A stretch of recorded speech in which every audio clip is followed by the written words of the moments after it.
This is how the Boeing stock performance compares to Airbus, the S&P 500, and the Aerospace and Defense ETF over the last 5 years. So while Airbus and the aerospace and defense sector as a whole created value for their shareholders, Boeing did just the opposite, destroy value. Now, many people do not believe in the efficient market theory. Many think that the stock market is rigged, etc., and they may be right. But when you're looking at a chart like this, it is not the stock market that's dysfunctional, it's Boeing. How did Boeing get here? And while the stock has been in decline, is the company itself in decline? Let's talk about that. And let's start with a list of Boeing's failures over the last decade just on the commercial aviation side. Grounding of the 787 fleet in 2013 after the lithium ion batteries were catching fire. Grounding of the 737 MAX 8 in 2019 after two fatal accidents, causing the death of 346 passengers. In 2021 and in 2023, Boeing suspended deliveries of the 787 to fix issues on its production lines. And most recently, in 2024, the 737 MAX 9 fleet was grounded after a door plug blew off in flight an Alaska Airlines jetliner. Here's how their current development programs are faring. The 737 7 certification was expected early 2020. Now, the date is all but uncertain given the ongoing MAX 9 issues and the Boeing loss of credibility with the FAA, the airlines, and the general public. The 737 10 flight testing was due to begin in 2020. The FAA granted a TIA, which clears the way for flight testing in November 2023. We're looking at least at 4 years delay as well. The 777X entry into service was planned for early 2020. Now it is scheduled for sometimes in 2025. So the current programs, all redesigns, are sliding heavily to the right, with some embarrassing facts. On the MAX 7, Boeing's push to earn approval is not based on showing compliance to all required regulatory standards, but instead on convincing the FAA that a known noncompliance should be permitted for a few years while the OEM develops a permanent fix. Lawmakers urge the FAA to deny Boeing's request for the exemptions. And they're right. Once granted, exemptions can too easily be extended, taking pressure off the company to fix the problems. Like in the case of the 767, where Boeing is not compliant with the FAA flammability reduction rules since 2012, yet continues to produce and deliver the 767. All this pressure pushed Boeing to pull its request, saying that they will instead incorporate an engineering solution that will be completed during the certification process.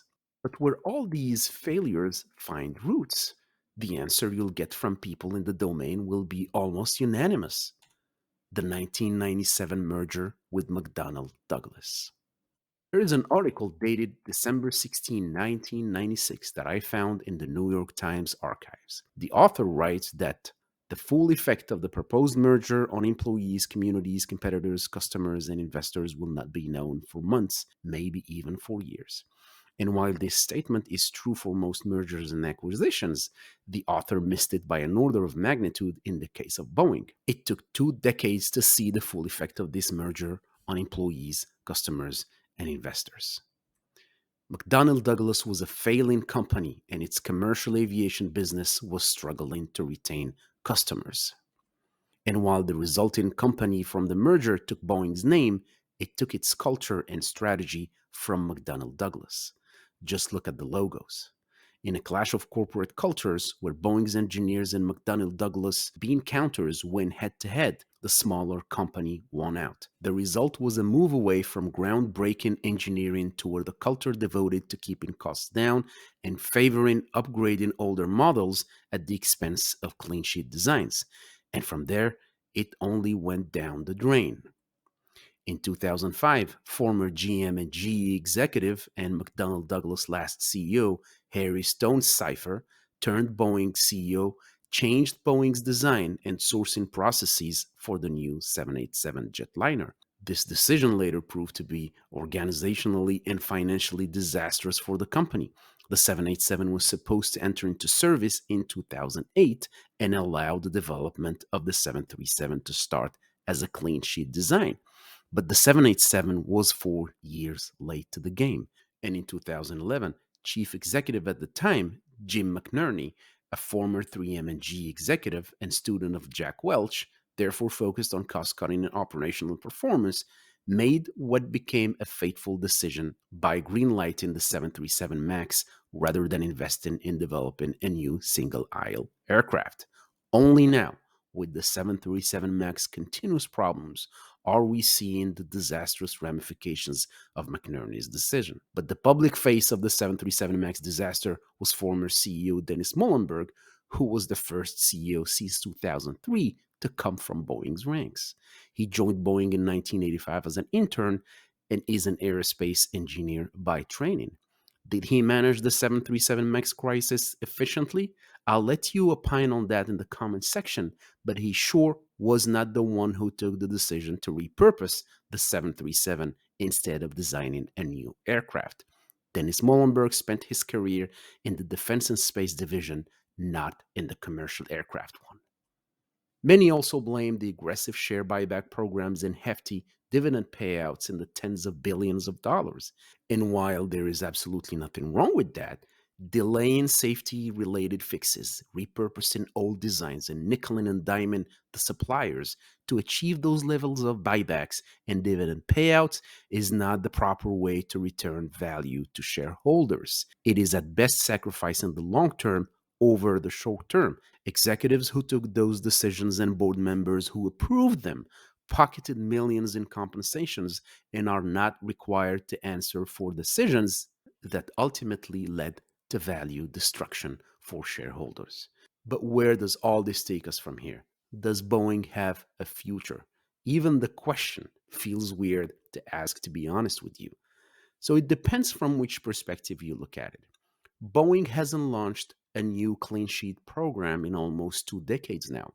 And by current CEO David Calhoun's own admission, they won't even talk about doing one this decade. My 2 cents on it?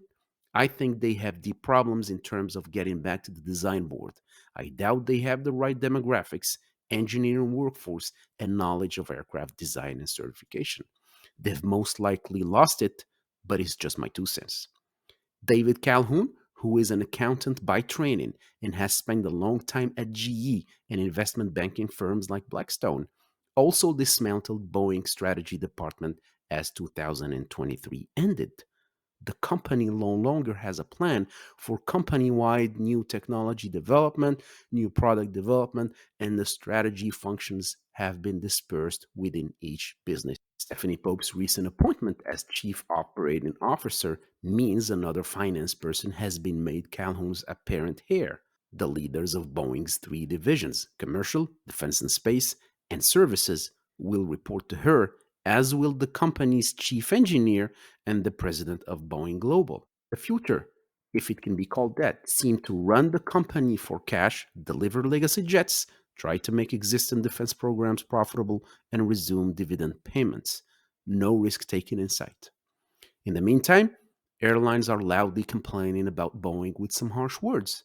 We're talking about US airlines here, who know that they are held hostage by a duopoly between Airbus and Boeing, and that there is no slot left in the Airbus assembly lines for many years, but they are still voicing beyond frustration with Boeing. Boeing competitors tend to profit from Boeing's mess.